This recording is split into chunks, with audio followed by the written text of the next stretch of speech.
3, 2, 1. Welcome to David the Dog Trainer, episode 115. Hello. What's good? We're back. Here we are. We get our volumes adjusted. Yeah. All right. So we kind of been talking here the last couple minutes on how we're going to go about today's podcast episode. I talked about this in the last one. I got so many things to talk about. A lot of very interesting and challenging situations people are dealing with. And you know, we have some clients right now in tough situations with dogs. We talked about last time a lot of inner household aggression issues, right? Which is like the most challenging thing. And I would say also like one of the riskiest things that you could have to deal with as an owner, right? You have a dog that is acting aggressively towards members of the family, right? Yeah.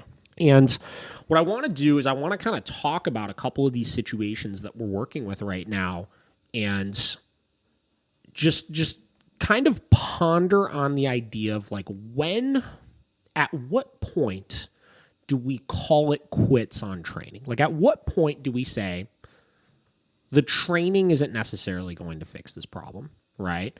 Or this is not the right dog for you? Or when do we consider things like behavioral euthanasia or all of those different types of topics? Because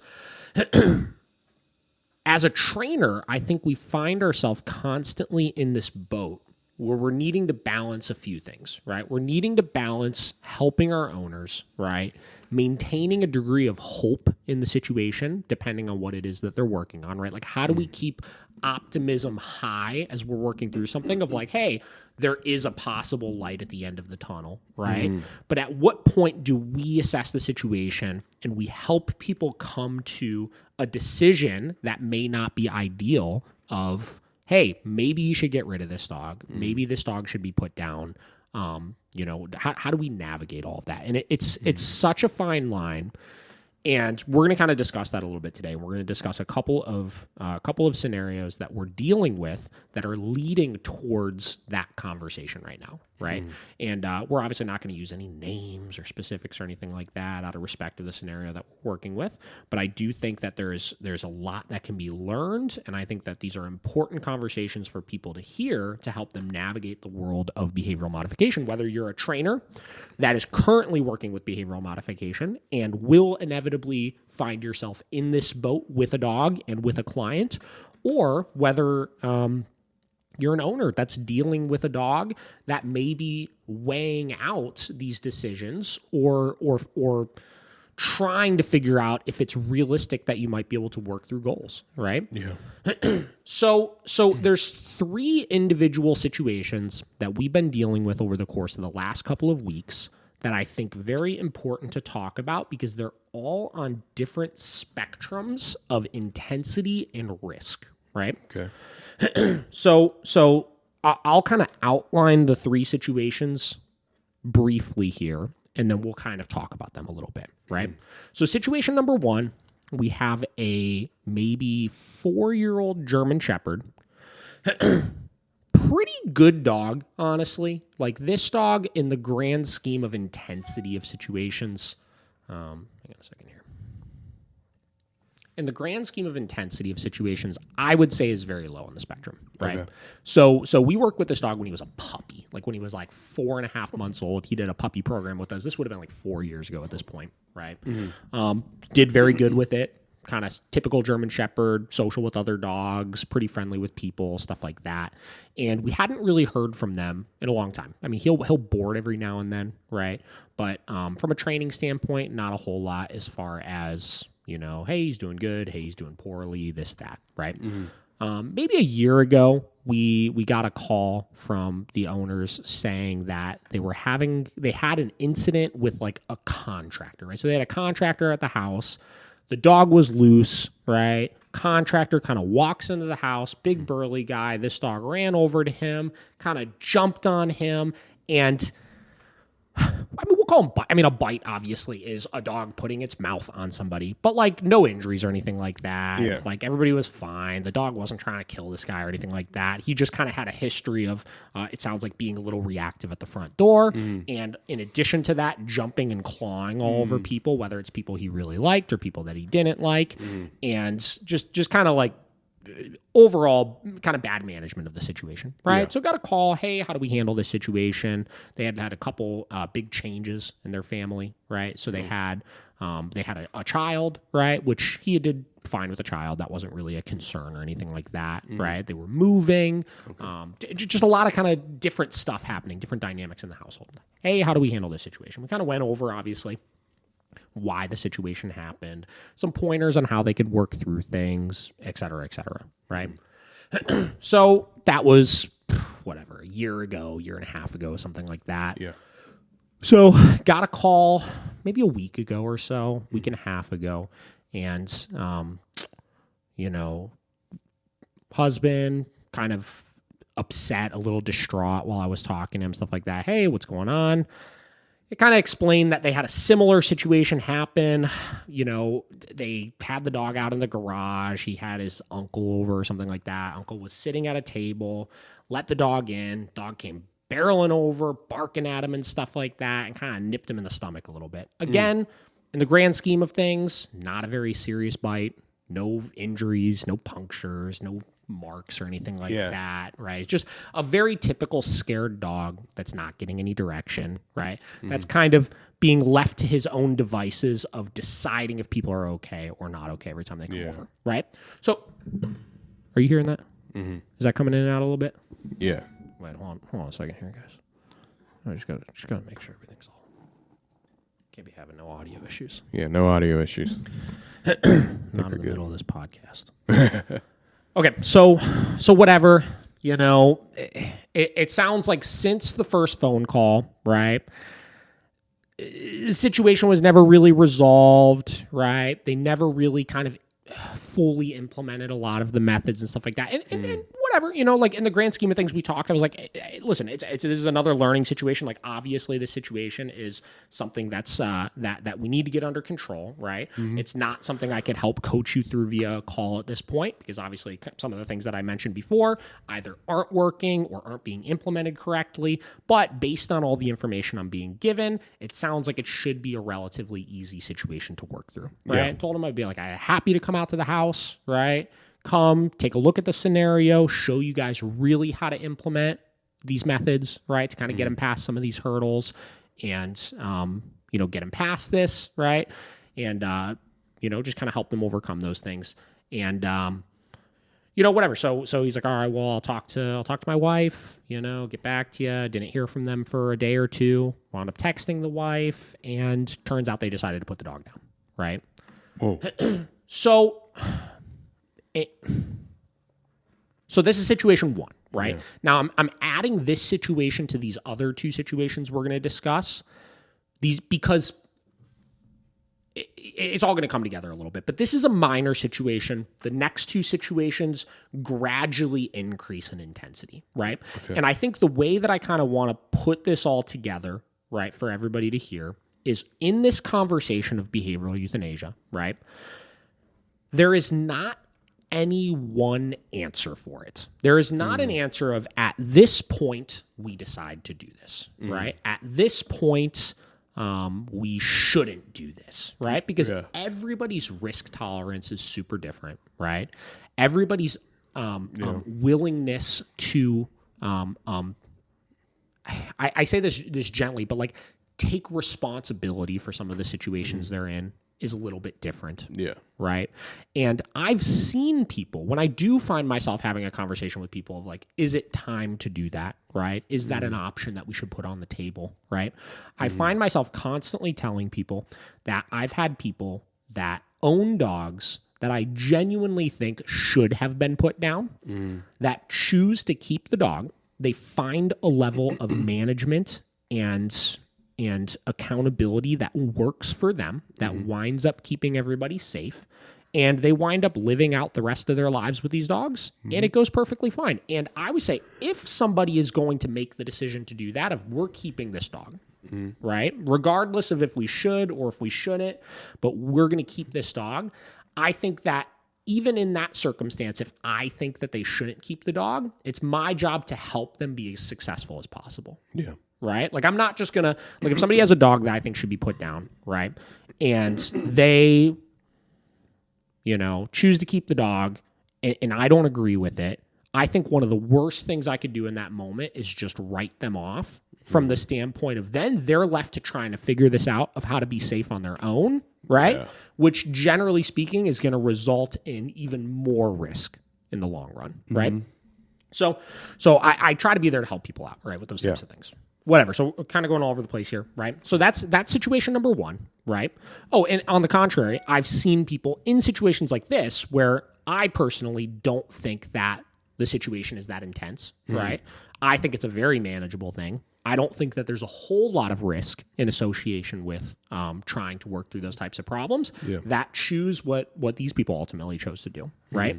And for as frustrating as those scenarios can be, like I'll admit that in this situation, I was a little bit frustrated because in my mind, I was like, you know, I'm offering to at least, I think when I was like at least let me just come out and just assess the situation and see if I could point out a couple of very apparent red flags that show that this is a pretty workable situation, right?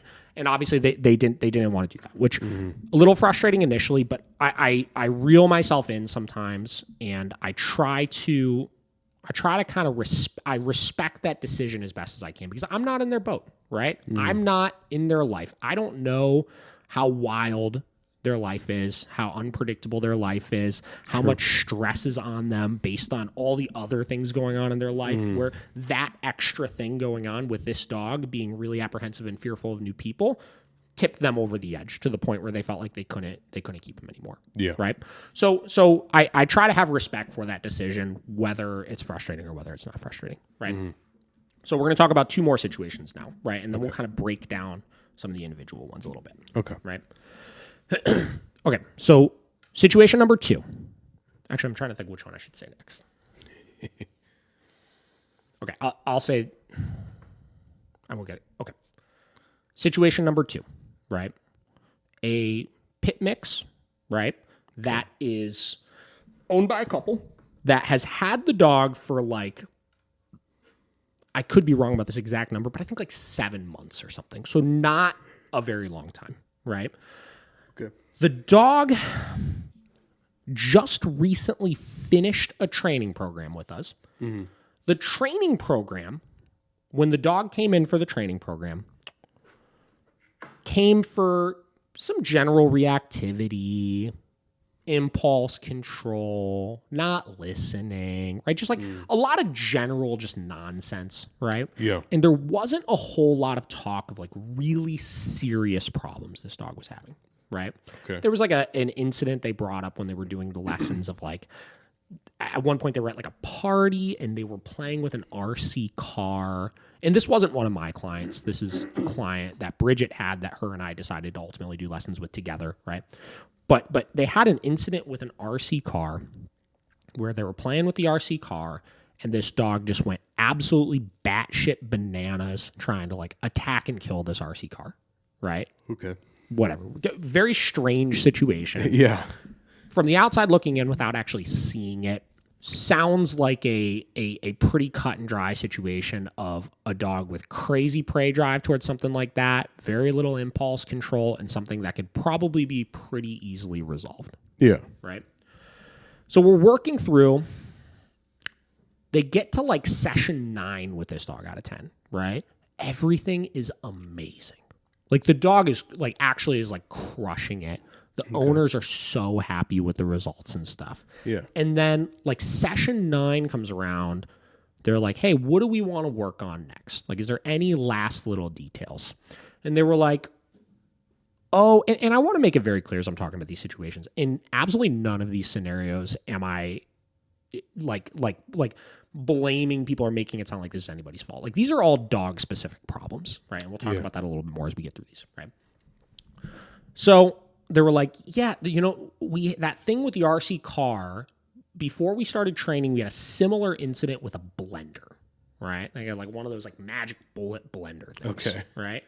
And I guess the dog went just fucking Cujo crazy over the blender, like attacked the blender. Their blender had like fucking bite marks all over it and shit, like just like kind of crazy shit, right? Okay. And they actually were able to videotape the reaction so they could show Bridget, right, when they came in for the lesson. And it was pretty fucking nuts. Like, this dog went crazy. They were on, like, their kitchen island, hit the blender.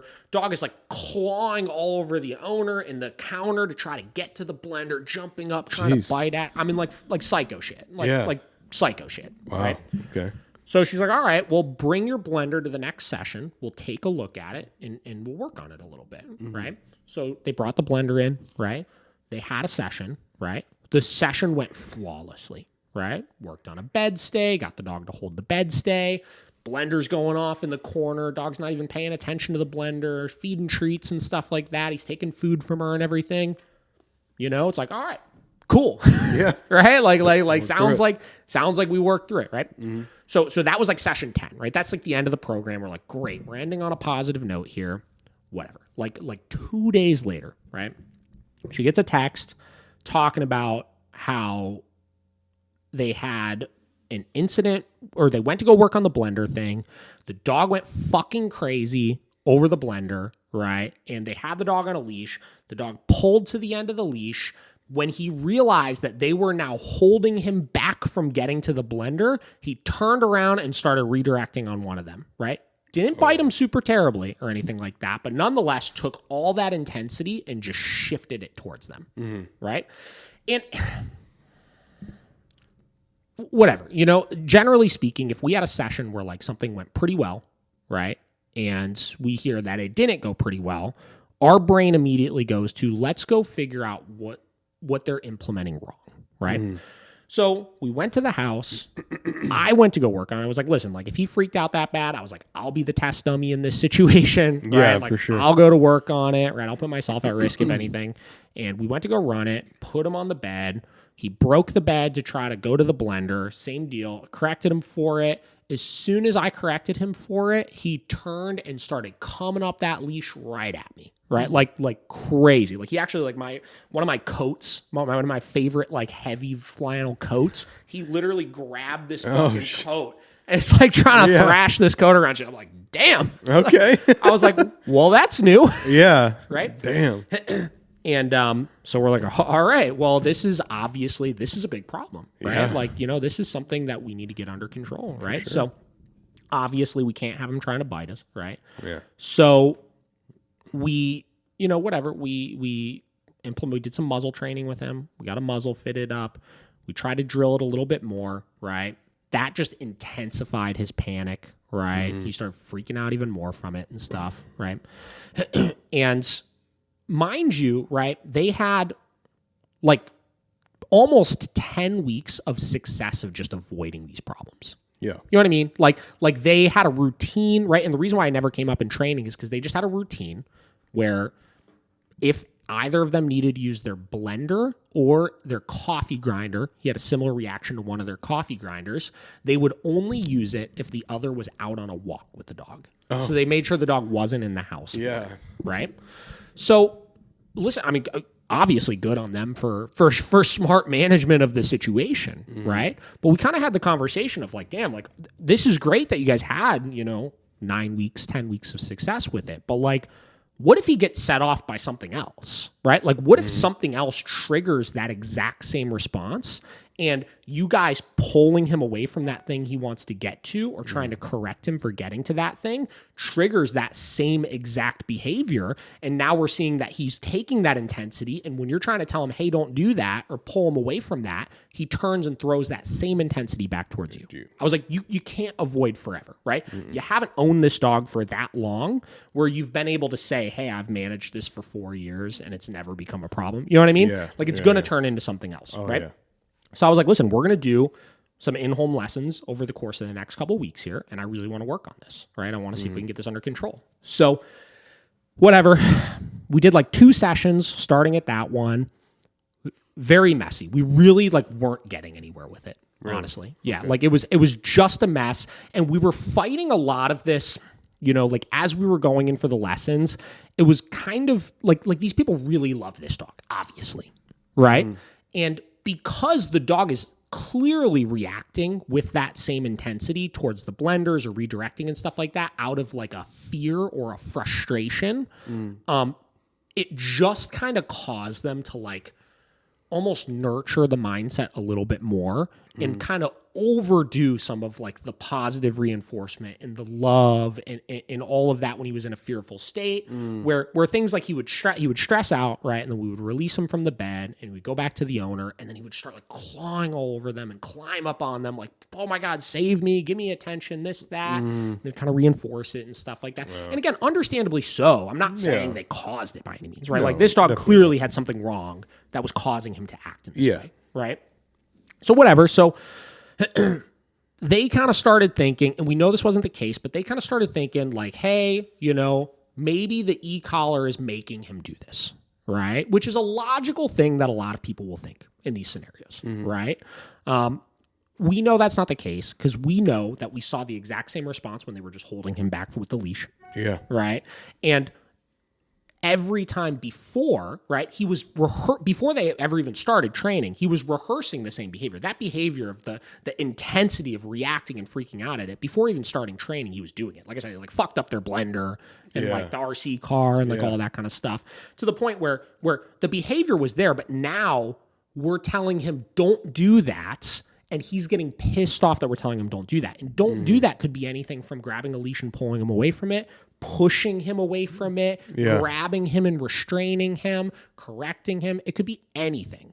But the problem is not the correction, right? The problem is that we're telling him not to do something he doesn't want to do. Yeah. Right? Whatever. So we said, you know what? Okay, let's see if we could hit pause on the e-collar in the house for a couple weeks. Right? See if we can kind of start to counter condition this a little bit, still hold him accountable with just the leash. Like we were still kind of giving leash corrections and taking him back and stuff. Right? And see if we can get somewhere with this. Right? Slowed the process down. Couple sessions go by. Seemed like we were making a little bit of progress with it. Right? But like, it was still very touch and go from the standpoint of there's a lot of management at play, right? Still a lot of kind of avoiding the problem. We were still using the muzzle with him and stuff, right? And it was like at one point, like we were making some progress, right? And we did, mind you, post, like from the point of like graduation, technically, I think we did maybe 5 or 6 sessions like in the home. Right. Okay. Yesterday was, I think, like our 6th one. Right? All right. So, kind of trying to work through this, right? He would break the command. We'd mark with no. We'd take him back. We'd get it out, right? He would see it. And we hit a point where just by like telling him no and giving like little corrections and taking him back and like rewarding when he would hold position, we got him to a point where a couple of weeks ago, they were taking the blender out. They were putting it on the counter because literally the sight of this thing was what was triggering him before they ever even like turned it on. Like it was literally the sight of the fucking blender, right? So we're making some progress, and like he was like seemingly calm around it, right? Like it was almost like kind of how we had him at the facility when we worked on it the first time, where he was chill, he was taking rewards with it on, his attention wasn't glued to it, he seemed fairly relaxed, right? Then in between those sessions, they had a little bit of a slip up with something where it was like they were just hanging out with him, blender wasn't out or anything, but the girl was making cookies, right? And she had like a stand mixer on the counter that she's used numerous times before with no fucking issue, right? And for whatever reason, that day, he decided the stand mixer was going to set him off also. Came barreling into the kitchen, jumping up at the mixer. She pushed him away, starts jumping back up, trying to nip at her and stuff.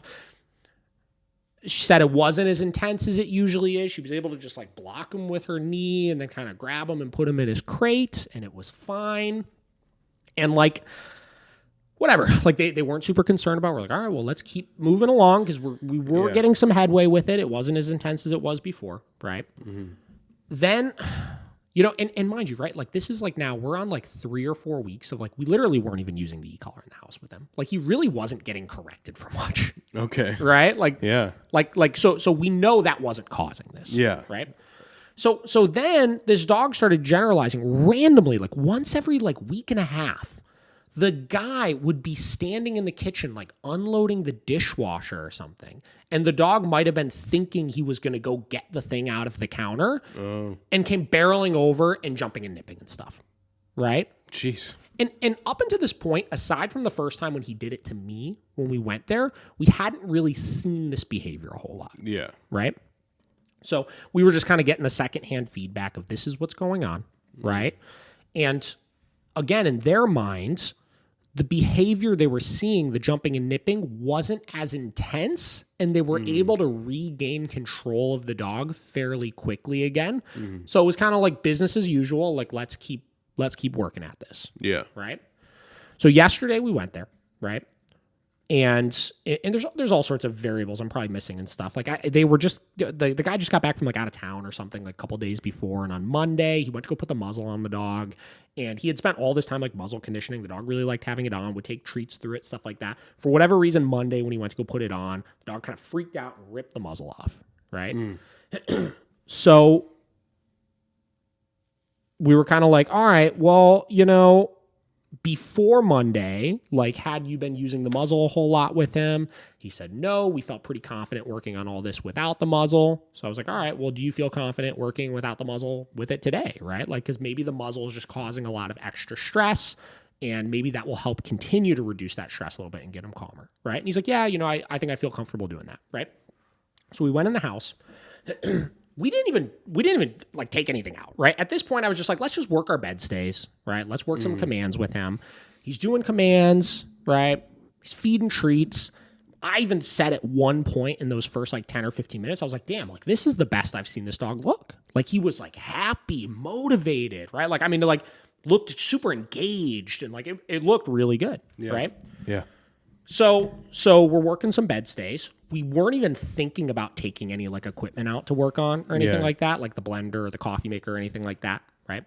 And at one point, he's working a bed stay, and the dog got up, and he told him no and went to go grab the leash. And as soon as he grabbed the leash, this dog just fucking jumped at this guy and just started biting and nipping and grabbed his shirt, and like he's like pulling, the guy's trying to like pull his arm away, and like I had to jump over and grab the leash from him and pull the dog away from this guy. And then like I'm like holding like constant tension up on the leash, like making sure this dog isn't going to come and start fucking biting me or anything like that. Yeah. And I got him to settle down and release the tension and went and like threw him in the crate. And that was just like it. Yeah. Like that was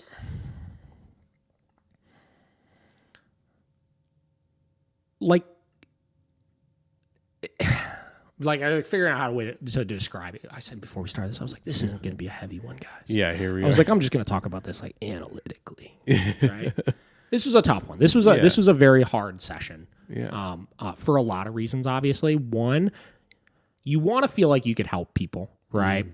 And you want to keep hope, right? But at the same time, and it was so funny, right? Not funny, but like ironic, I should say. As soon as I took the leash away, the guy was like, motherfucker. And he had like bites on his arm. Like not like crazy. He's like torn up and needs to go to the hospital or anything. But like bruises all up his arm from this dog biting and clamping onto him. Yeah. Right? Like the dude got beat the fuck up by this dog. Yeah. You know what I mean? Like... And again, he's fine. Like, it's not like he's going to need to go to the hospital over it or anything like that. Like, he'll be okay. But, like, that dog was coming at him with a lot of intensity there. And whether or not that dog was like, I want to hurt you, or just whatever, who the fuck knows? You know what I mean? He was still not stopping. He was like, I don't like what you're doing right now, is what the dog was telling him in like a frenzy, right? And he stopped, and I grabbed the leash. And the guy like almost like jokingly said, see, but he wasn't joking. He said, see, like it's not as intense as it was before. And that was actually really sad, I feel like, because it's almost like I was talking to Michelle about this yesterday. It's almost like it's like battered wife syndrome or whatever, where like you justify what happened to you of like, oh, it wasn't as bad. He didn't mean to do that. Yeah. You know what I mean? Yep. But you just got fucked up by your dog. Yeah. You know what I mean? And the other part about it is it was literally over nothing. It was literally over fucking nothing. Yeah. He didn't do anything to the dog. Before we even started this, right? Like when the first time when I grabbed the leash and I corrected the dog for breaking the bed, like I didn't even fucking do anything to the dog. Yeah. You know what I mean? He just was so intent on, I need to kill that blender, right? And he was in such a frenzy over it. And the fact that I was telling him, you can't do that, was enough for him to say, all right, well, fuck you then. Yeah. Jesus. You know what I mean? Yeah. Like that wasn't like I threw that dog in the crate and I was like, we got to sit down and talk right now. Right. So we sat down and we just for like 20 minutes just talked and I was just like, it's just like you're like so at risk working through this right now. And it's not even at risk in a predictable way. Yeah. You know what I mean? Like this next situation we'll talk about is a little bit more predictable, right? Which whatever, right? But it's not even in a predictable way. Yeah. You know what I mean? Like at this point, just because of the fact this dog knows this blender is in the house somewhere and that there's a possibility that these owners will take out that blender, he is constantly at risk in his house that dog will associate him walking in some sort of weird particular way in the kitchen with he's going to get the blender, so I need to proactively go and fight this guy to not take the blender out. Yeah. You know what I mean? Yeah. I think that's even worse because it is so unpredictable. Yes. You know? Like it's a predictable trigger, Yeah. but it's completely unpredictable where the dog will perceive that trigger is going to happen. Yeah, exactly. Right? That's crazy.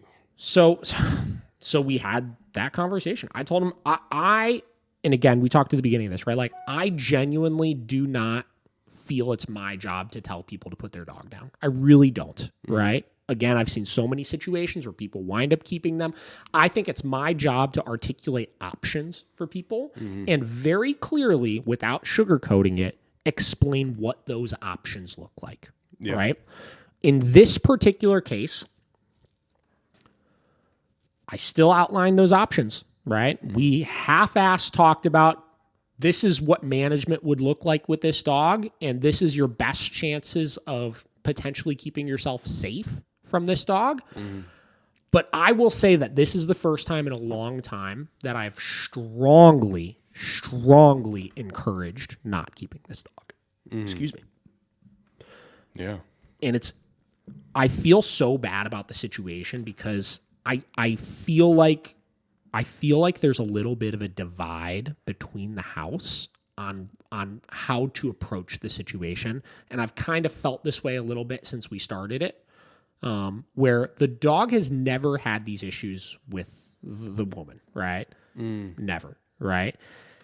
And over the course of the 10 training sessions, up until the end, the guy was the only one that was bringing the dog to the training. Yeah. Right. And again, not in any sort of like judgmental or bad way, but like, I just feel like they look at the scenario a little bit differently. Right. And the guy mentioned a couple times over the course of the conversation yesterday that he feels like if it weren't for the girl being a part of the household as well, and he was not saying this in any sort of like a bad way against her, obviously, but he felt that if she wasn't there and it was just him and this dog, he would not have felt safe in the house with this dog. Like when he first got this dog, when all this first started happening. Yeah. Right? Sure. And that is a fucking tough situation to be in. Yeah. Like that is a tough situation to be in from the standpoint of he's not hanging on to things for the dog's sake. Yeah.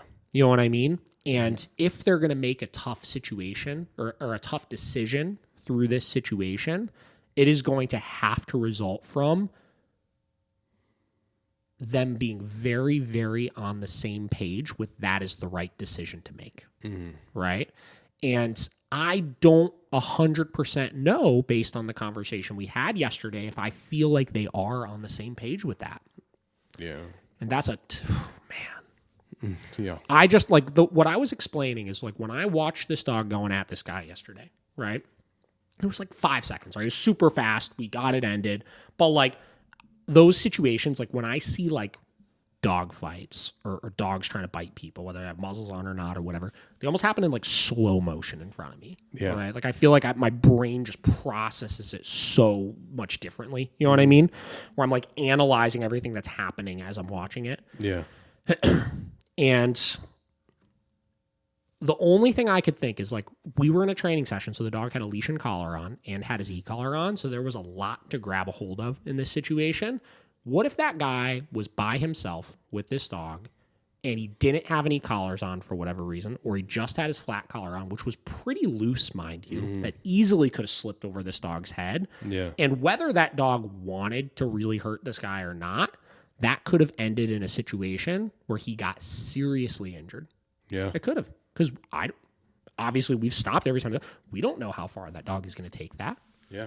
Right? We don't know if he's going to stop after 3 seconds and go run away, or if he's going to continue to try to bite because he's in a frenzy. Mm-hmm. Right?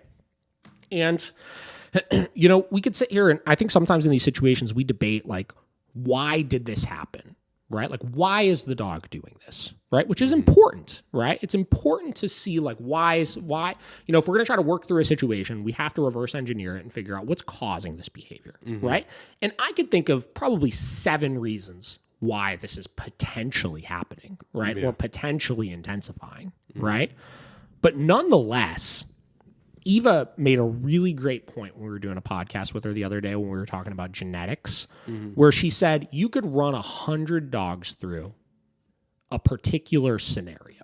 The scenario of this dog being in a bedstay, on a leash, setting off a blender in a corner, and if the dog broke it to try to go run over there, correcting them and putting them on the blender.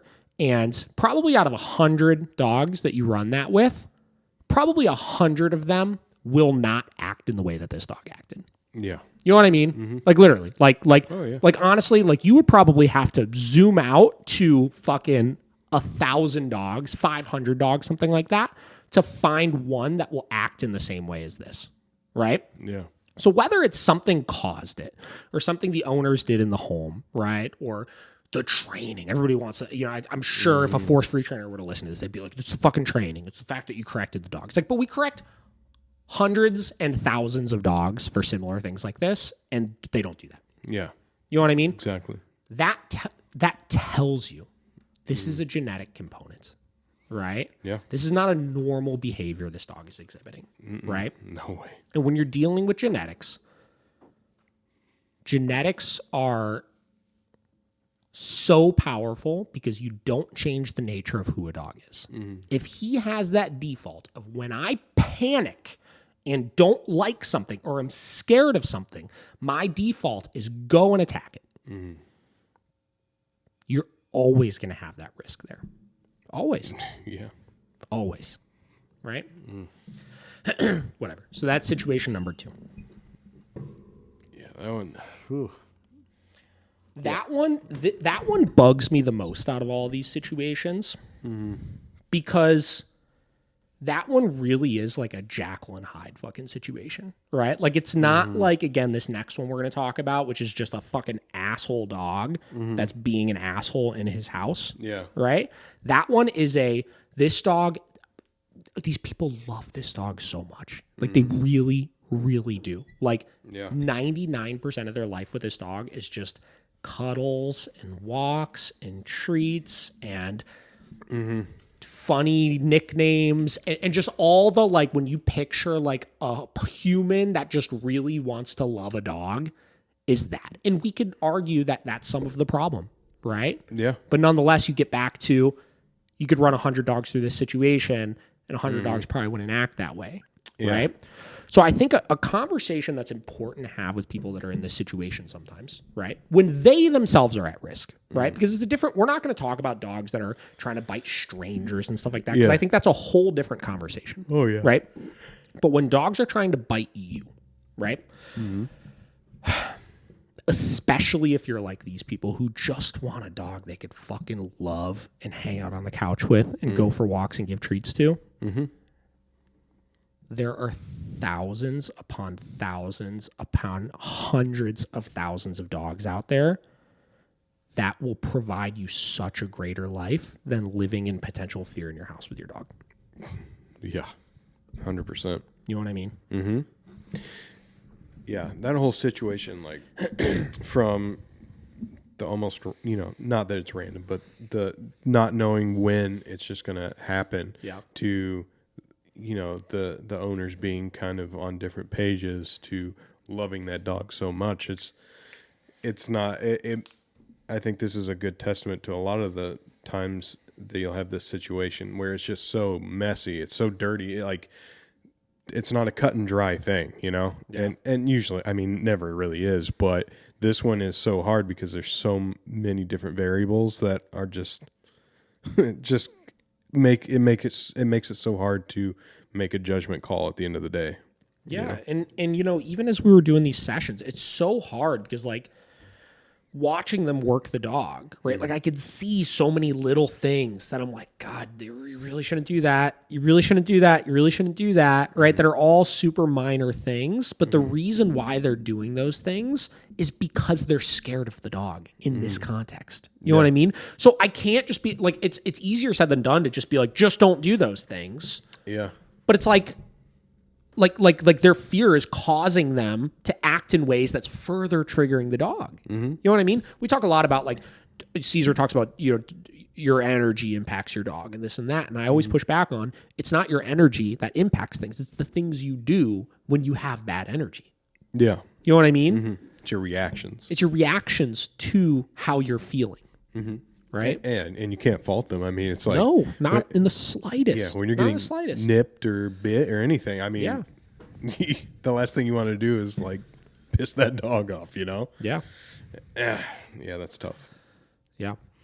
And I think, and this is maybe another thing, too, since it's not such a cut and dry, scenario, it's like, oh, maybe there are things... I feel like a lot of trainers will...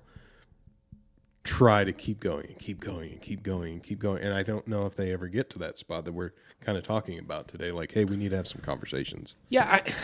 But again, I can't fault those trainers for it either necessarily because I see so many situations where trainers jump to that too fast. No, this is interesting, right? So sidebarring here. Right? Sorry. No, this is good. This is a good conversation, right? So we posted a reel. Let me pull it up real quick. Hang on. Okay. This was actually really cool, I thought. But this goes to this same conversation of how delicate this is, right? Yeah. So, where is it? Too much content. See? Honestly. I'm trying to think how long ago did we post this? It wasn't that long ago. Here it is. All right. Yeah. Saved my dogs. Who's your dogs? Morty and Pippa. Oh, Morty and Pippa. It's good to see you again. Yeah, I remember their assessment. Right? So literally, we were... That's fucking cool. Yeah. That's cool, right? So we're out on a session. I'm in the flats with this dog, right?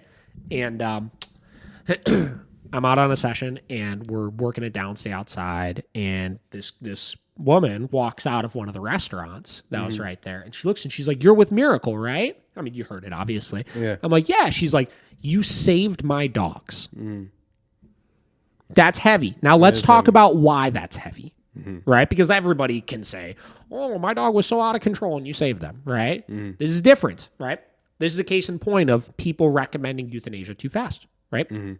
Okay, so Morty and Pippa were two little dogs, like this big, right? One was this big, like a little, I don't even know what the fuck he was, some sort of little schnauzer guy or some shit, right? Yeah. And then the other was a three-legged corgi, right? That was Pippa, right? Okay.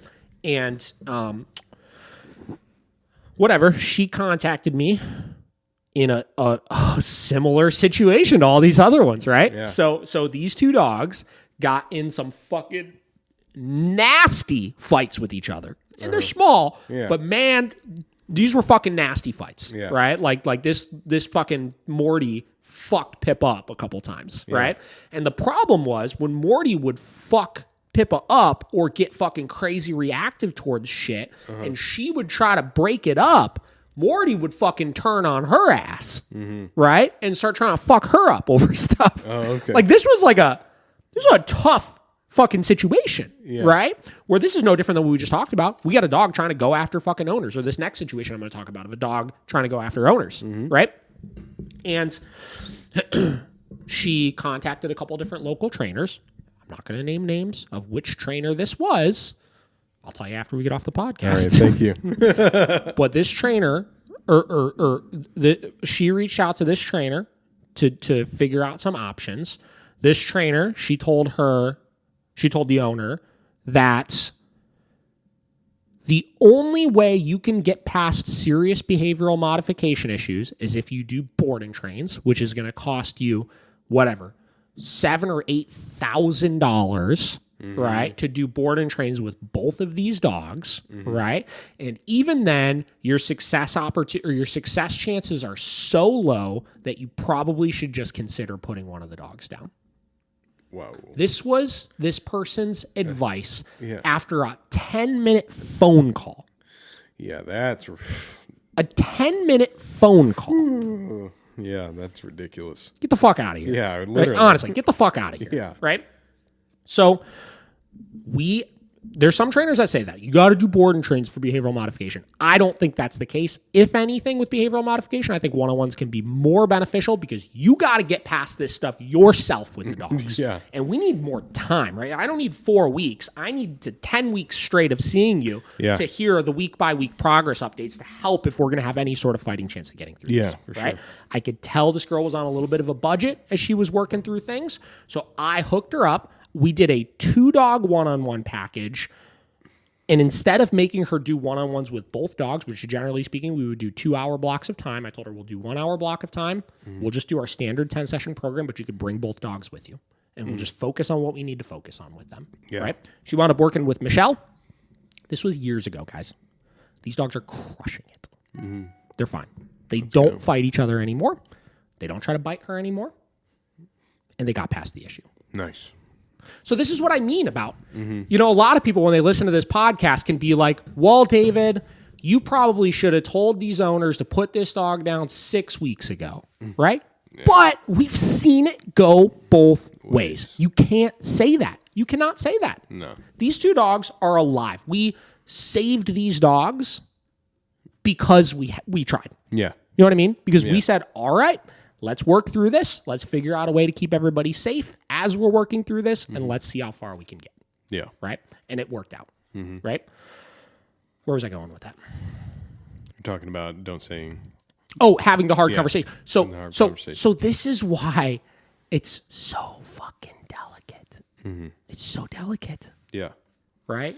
Is you don't know how it's going to turn out. Yeah. Until you start working with it. And the owner plays a big role in it, right? The owner's willingness to work through it, the owner's risk tolerance, obviously, the owner's soundness of mind of being able to look at their own situation unemotionally, right? And some people can do that and some people can't do that. And some dogs will fit into that mold and some dogs won't. Because I'm not going to sit here and say that it's all about the owner either, because I don't think it is. I think there are some dogs that are too challenging. Right? We've talked about, we'll plug it here. We did the behavioral euthanasia podcast episode where I discussed my experience with that. You guys can go and listen to it to hear exactly that of a situation with a dog where this is a dog issue, right? So it's such a fine line. It's such a fine line. Right? Yeah.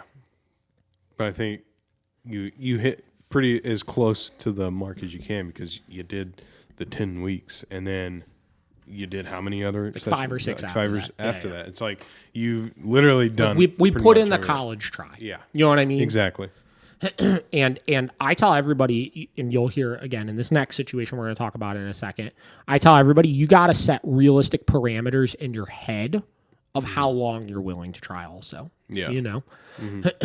And when you had that conversation, it wasn't like you were like, euthanasia is your only option. No, you were hard truth like. This is going to be a tough battle for the rest of your life. Yeah. Or, this is that option, this option, and that. It wasn't just like, okay, you got to put it down. It's like, you just got to be realistic if you want to keep this dog. Yeah. Man, tough. Yeah, that's a really tough one. All right, so we're going to get into situation number 3 here, which is interesting because it's the most intense out of the 3 situations, but it's the least weird of the three situations. Actually, I mean, the first one I just kind of threw in there to show you different perspectives, I think, right? That one obviously is a little different than these other two. Yeah. But out of these two situations, I should say, the most intense, but the least weird, right? We kind of described the first one was weird, right? The first one is like genetic quirkiness of the dog that's creating severe unpredictability based on this assumption this dog has that something bad is going to happen. Yeah. Right. For sure. Okay, so third situation, right? Dog did a board and train with us like probably almost 2 years ago. Oh, wow. Right? And same deal, did the board and train with us, not for any sort of inner household aggression issues, we'll call it, right? He was always like funny with like the guy, right? The boyfriend or the husband. But he never really was like going after him necessarily. The dog was kind of just a dick. Okay. We'll say he's just a dick. Yeah. Right? Like he's a Wheaten Terrier, which Wheaten Terriers notoriously can be a real pain in the ass. So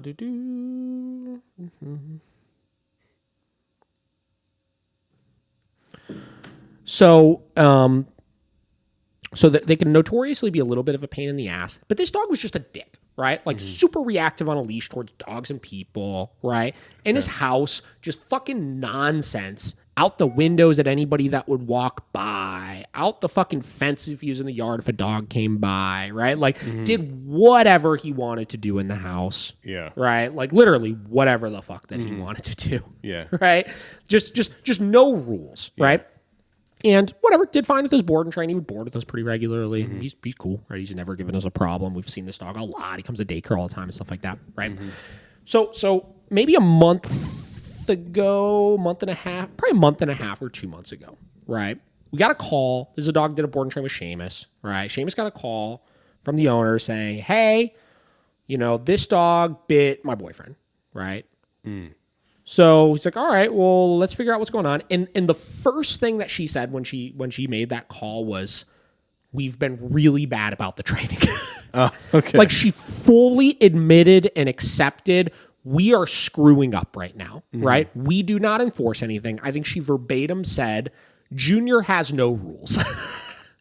Right? Oh, no. So whatever, right? Like, okay, right? Like he bit him. It wasn't great, obviously, but it wasn't super terrible by any means, right? So whatever, like they came in, did a couple follow-up sessions, and at this point, again, because the bite wasn't super intense, it kind of sounded like a situation where like maybe the dog, whatever, didn't have rules. He was on the couch with them, was guarding the couch, came over, tried to pet him, bit him. A situation like that, right? Yeah. So did some sessions, talked about kicking him off the furniture and stuff, but there wasn't a whole lot of talk outside of like other major issues elsewhere, right? It was just a lot of, he just kind of acts up in the house, right? Okay. So they went over some structure to set this and that, but nonetheless, it was, they tried, but I don't think it was really on them of like how serious they needed to take things, So then maybe a month after that, this would have been about 4 weeks ago, right? Maybe about 4 weeks ago, they get a call that the dog like pretty intensely like went after the guy, right? Over a very similar situation. Okay. Right? Dog was like in between the couch, up against the girl. They're sitting there watching a movie, he's like patting him and stuff, and suddenly dog didn't like it anymore and turned and just started launching at this guy, right? Wow. Bit him on his arms a couple times, right? Like he jacked this dude up pretty good, right? Like it was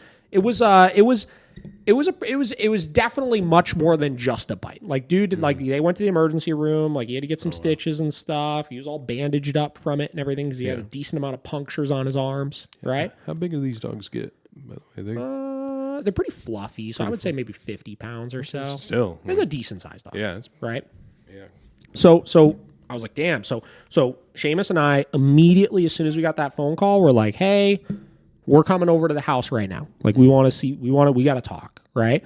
And again, anytime we're in a situation where there's inner house aggression issues, right? A dog going after somebody else in the house, more than just like a predictable bite, the conversation has to be had, right? We will always outline behavioral euthanasia as a potential, right? Yeah. We're not necessarily pushing it on you. We're not forcing it on you, but it has to be discussed that this is a very, very realistic option that is on your table right now. Yeah. Right? So we went over there. We talked about the situation.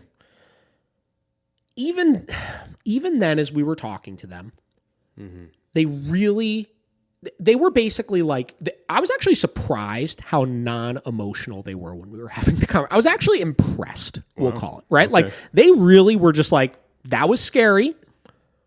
We really want to work through this. We like really can you try to give us some sort of information of what we could do to help this? Yeah. Right. So obviously, first thing we discuss is, listen, like, you got to weigh out your risk tolerance, right?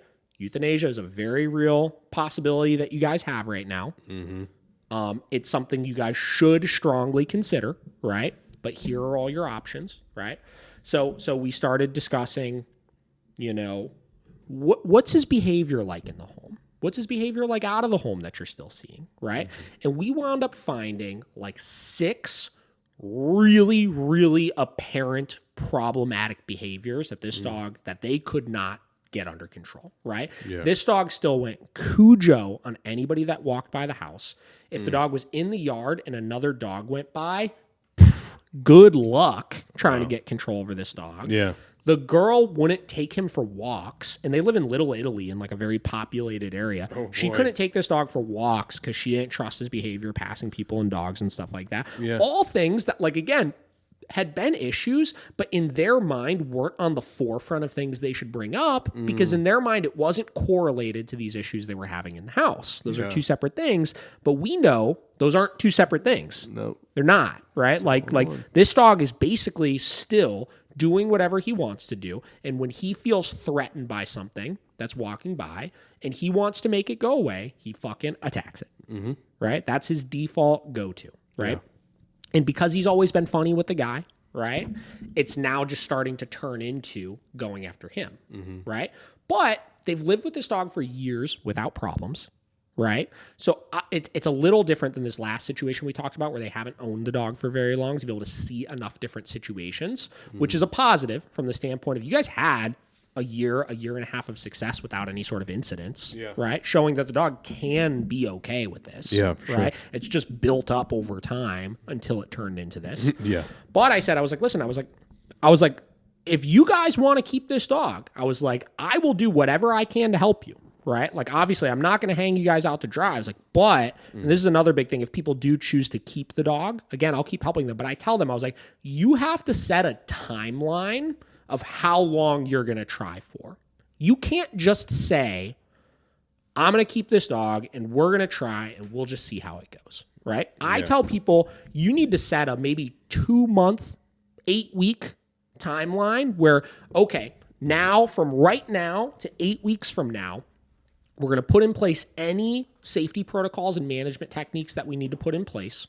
2, we're going to really triple buckle down on trying to get some of these things under control, right? And 3, we are going to, on a weekly basis, have very serious, honest, real conversations with ourselves of, are we noticing a change in behavior, right? Because if you're not seeing that, if you're in a situation where you're just like, oh yeah, placebo effect, we're working on it, so it'll get better, right? A lot of times, 8 weeks from now, you'll find yourself still in that boat where it's like, we're working on it, it'll get better. As opposed to, have the things I've been working on actually paid off and gotten me to a place where we're seeing results or not. Yeah. Right? So same deal. We are in the middle of working with that dog. I've been doing weekly in-home sessions with them to work on things. And I think with this particular dog, we actually are seeing massive strides in things. Because the behavior is fairly predictable, right? And because their routines just work out really well and they're both very on the same page, and the behavior has only ever been directed towards the husband, literally never in 2 years of them owning this dog towards anybody else, right? They may have even had this dog longer than 2 years. I don't remember exactly. We're able to keep everybody 100% safe. anytime this dog is out with the husband right now, he's got a muzzle on, right? Like we're not chancing anything, obviously. And again, I think we're seeing pretty good progress with things. Okay. They seem confident in how they're working through things so far. The dog's behavior is greatly improving. So this is another one where we'll see how it goes. We just started this process of seeing how it goes and working through it and giving it the college try, if you will. So that one is kind of to be determined still. Yeah. Yeah, that's I'm just trying to think. Yeah, I mean, it's obviously seems like it's going to be a more manageable thing. I mean, we'll see. Like, listen, like I feel hopeful, but at the same time, like, you know, every time we come in for those sessions, we do still really talk, you know, not about like, hey, like we should do this still, but like really looking at, you know, any and all changes in his behavior and really making sure that we are moving in the right trajectory with things. Yeah. You know, like, you know, like they've got to figure out a way of, you know, are we okay with it? Because the risk never goes away. You know, we talked about that, right? Like, like there's always a possibility that 3 years from now, right, you guys slip up with your training, that something might happen again. You know, and they're like, we understand that. And the guy understands that. Yeah. And he's the one that fucking experienced it. You know what I mean? Like the dog went after him, right? So it's just kind of, it's just kind of up to that. You know what I mean? Like, we're gonna see how they progress over the next few weeks. For sure, it's and it is not that it's interesting to see because, like you said, people think, oh, all this other stuff has nothing to do with it. Yeah. But like, obviously, this dog has probably been showing those signs big time for a couple of years or however long when they started kind of laxing them, maybe on their training or whatever. Yeah. And it just, you know, like you said, it was just kind of a build up over time. It wasn't like a surprise, but you know, it also would be a different story if like post training, they were actually putting in the work. You know what I mean? Yeah. But I think even post, and they were guilty, just like a lot of people, of they do the board and train just thinking, we'll get the dog trained. Whatever, you know, like we'll get him trained. It'll be okay. It'll be fine. You know, without realizing training comes down to so many lifestyle changes. And this is where I've talked about this a lot of times before also, like I have a little bit of a problem with when I see people all the time talking about rehabilitation, right? Yeah. And fixing dogs. And there's so many people that have built their brands around we stop behavioral issues, right? Like that's what we do. And I understand what they're saying with it, right? They do stop behavioral issues, right? They're able to correct this stuff. They're able to get the dogs respectful and stuff like that. But there's not enough, getting back to what I was talking about last time, which is, you know, I want to be the realest dog trainer. I promise you guys, every dog trainer that works with aggressive dogs has experienced these same situations. Oh yeah. Every one of them, you know, but it's not as glamorous to talk about these situations. No. It's not. Like, why would you highlight a quote unquote failure, right? Why would you highlight a situation where somebody tried training with you and ultimately you determined that the training ain't going to help this dog? Yeah.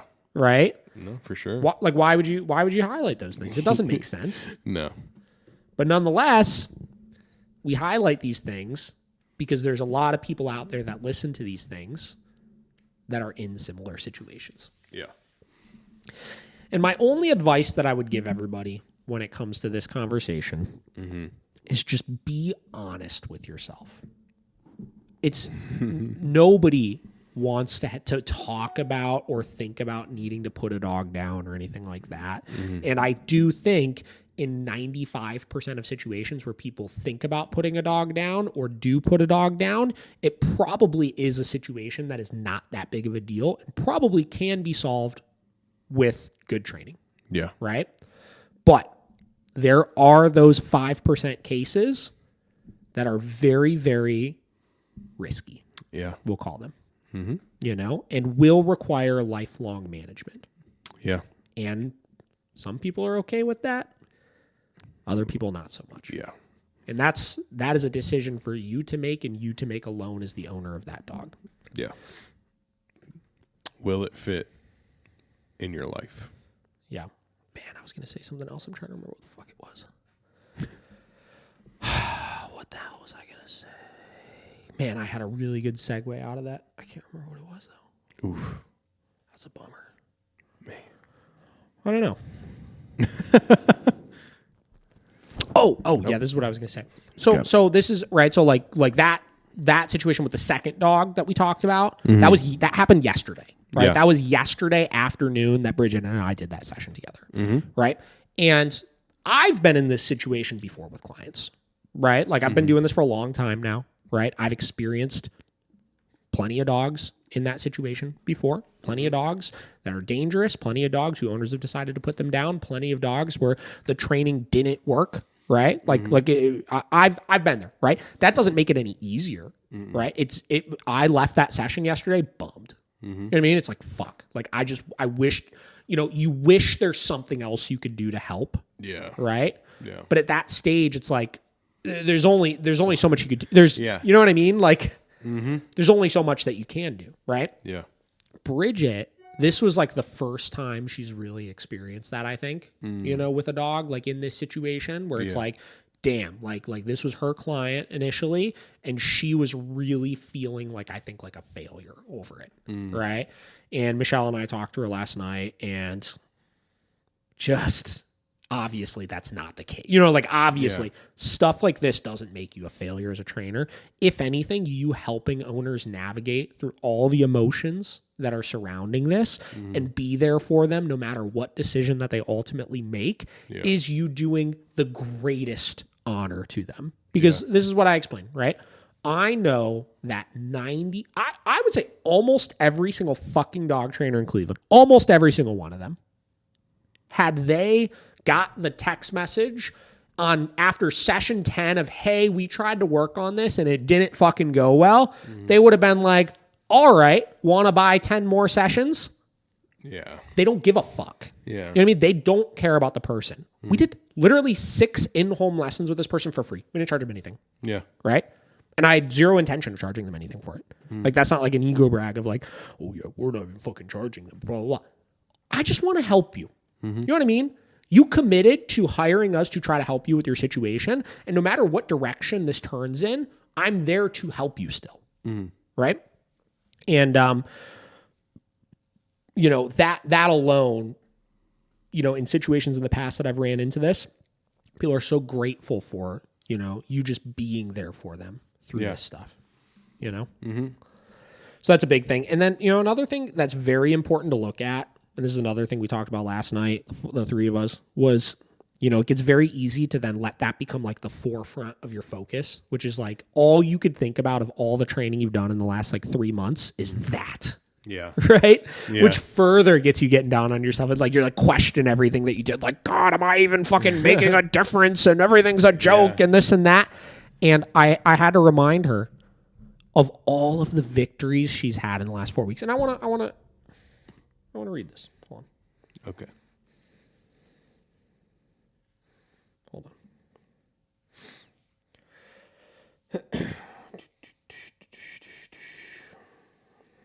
Here we go.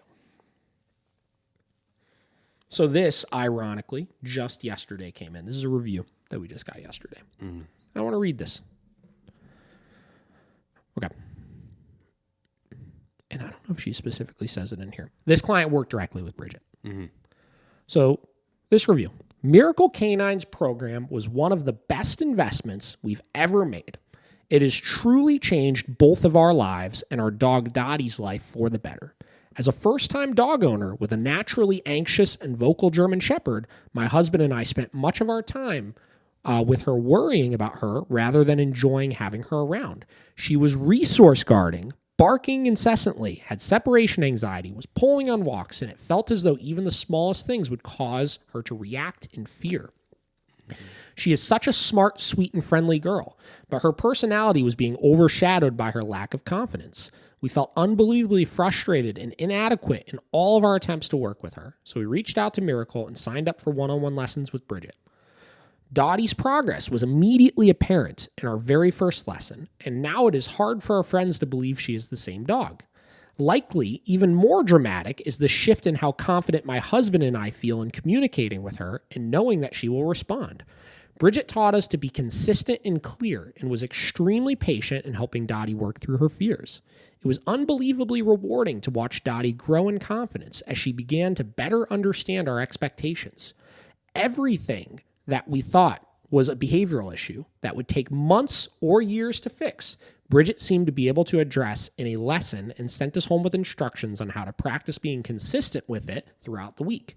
Now Dottie is off-leash trained and her quality of life is so much better than it was before. We fully credit Bridget with helping her and us through this transformation and can't emphasize enough how professional, responsive, even-tempered, and caring Bridget was throughout the process. Dottie recently had issues with vet anxiety, and it was so severe that our vet was suggesting that we may have to fully sedate her in order to get routine vet visits done. Rather than go that route, we reached back out to Bridget to see if she could help us. Bridget responded immediately and was unbelievably helpful, getting us in the right headspace to make it through a successful vet visit. She even went to a visit with us and showed us how to manage Dottie in that setting to help her tolerate being handled without an outsized fear reaction. Our vet was absolutely floored at the positive way in which Dottie responded, and we were able to get her the care she needed without resorting to any form of sedation. I can't even begin to describe what a huge relief this has been for us. We have been so pleased with our experiences with Miracle that we switched to boarding Dottie there while we are away. We both feel incredibly comfortable having her there, and she loves going.